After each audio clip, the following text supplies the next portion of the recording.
It was clear that in the city of Bottrop, there would be a window of opportunity for change because it would be the last city to close down a coal mine in 2020.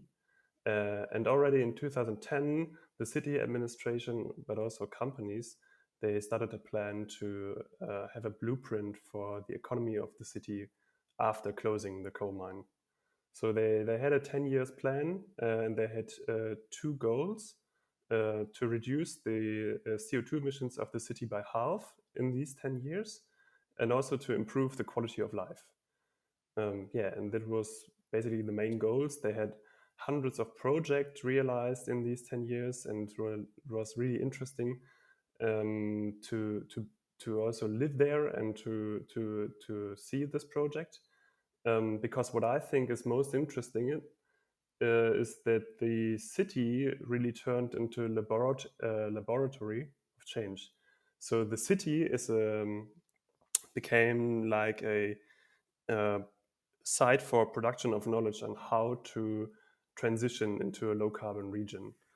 And this is really interesting factor here. We were part of the evaluation of the city, so we also did a scientific evaluation after 5 years of the project and after 10 years again, and it basically is a great success. So it has shown that their local commitment of local actors can lead to really substantial emission reduction in this city.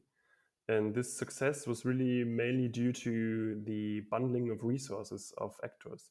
So not only the city itself tried to reduce the emissions, but also external actors like business or the state or the federal level in Germany.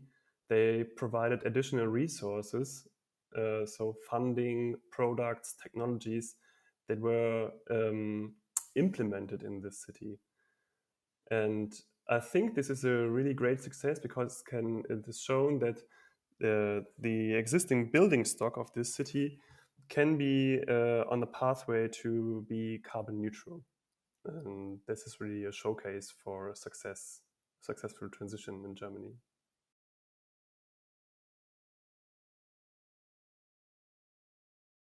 So there was a main institution there for the coordination of these actors. That is the project table. This project table has been taking place once a week. So they had really a high pressure on action on all these actors. There were businesses part of this project table, city administration, and also a public-private partnership that was established for Innovation City. And this public-private partnership was like a central coordinating actor that steered this transition process. And I think this, highly controlled approach for transition is really accelerated the project management and made it possible to do this. There's a little bit of research on so-called intermediaries in transition processes, and they seem to have an important role to create free space to maneuver into transition processes. So these intermediaries, like public-private partnerships, they open up a space for new developments. They open up or create niches to move into this direction. They coordinate actors. They are on the edge of different subsystems of society, like administration or business or also civil society, and they help to coordinate all these different actors.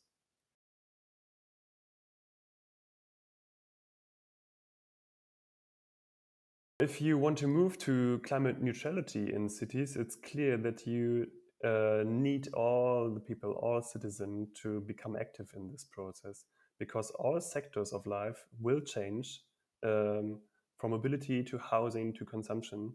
And if you want to go into this direction, it's really important to create a communication process to make it clear that this direction is important for the region. Two pillars of public participation in Innovation City Bottrop.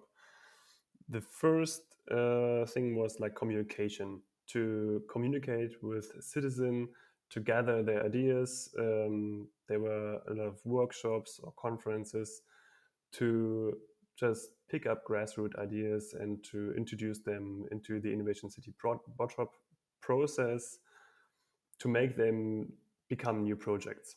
And this process was mostly part of the master plan process. And some projects were also realized based on the ideas of citizen. So I know that there's an urban gardening project that developed out of this process. And the second pillar was activation of citizen and like support for them to become active in terms of the aims of the project. So to mainly to invest money in their buildings. So homeowners were activated to refurbish their buildings, to renovate the building stock. So that was the main two pillars: public participation and activation. And I see the activation part as well, the most important part to activation was the most important part to fulfill the goals of the Innovation City. So just to reduce the CO2 emissions, it was really important to invest in the building stock, and for that there needed the private investments of homeowners.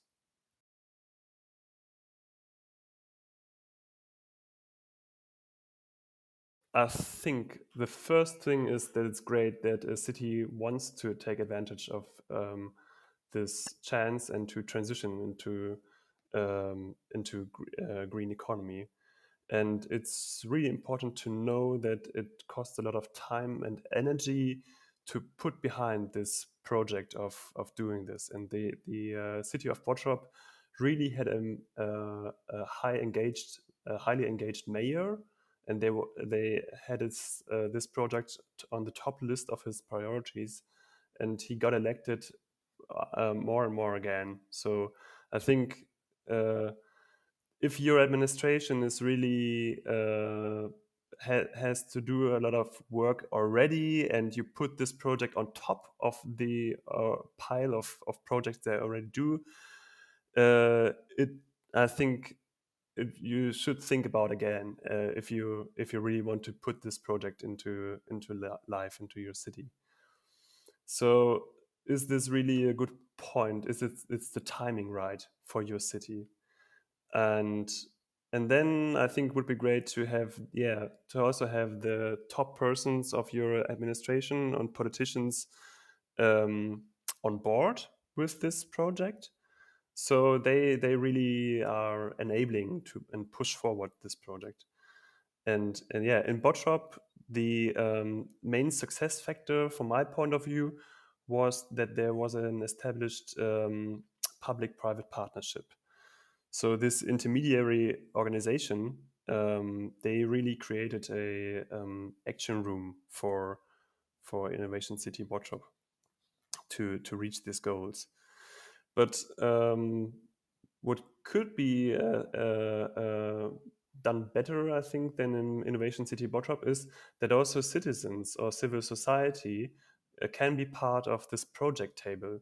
It's really like the institution or the arrangements they have in Bottrop are really important, and they can be used to also to include civil society and their ideas.